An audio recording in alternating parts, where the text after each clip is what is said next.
Peneliti Pusat Kajian Anti Korupsi UGM, Zainur Rohman, yang kami cuplik dari program Kompas Petang bilang, jika Kejaksaan Agung ingin membuktikan tidak ada unsur politisasi dalam kasus ini, maka diperlukan keterbukaan dalam penanganannya dengan memberikan informasi berkala kepada publik.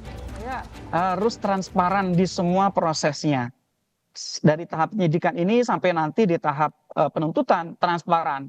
Kejaksaan perlu menyampaikan informasi secara berkala mengenai progres penanganan perkara ini kepada publik secara terang benderang tanpa ditutup-tutupi. Juga perlu disampaikan siapa saja sih sebenarnya beneficial ownership dari perusahaan-perusahaan yang diberikan izin impor gula tersebut.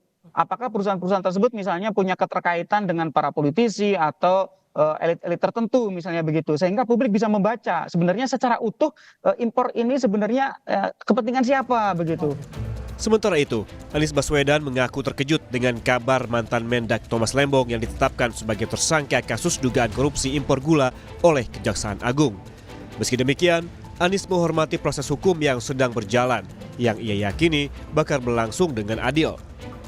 Anies memberikan dukungan moral kepada Tom yang merupakan bagian dari tim suksesnya pada pemilihan presiden 2024 lalu.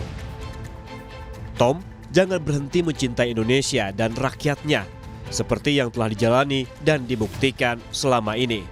I still have my trust in Tom, dan doa serta dukungan kami tidak akan putus, tulis Anies Baswedan di akun Instagramnya.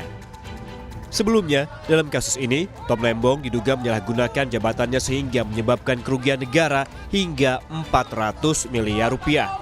Kejaksaan Agung menyebut Tom Lembong terancam hukuman penjara maksimal seumur hidup usai ditetapkan tersangka dugaan korupsi impor gula.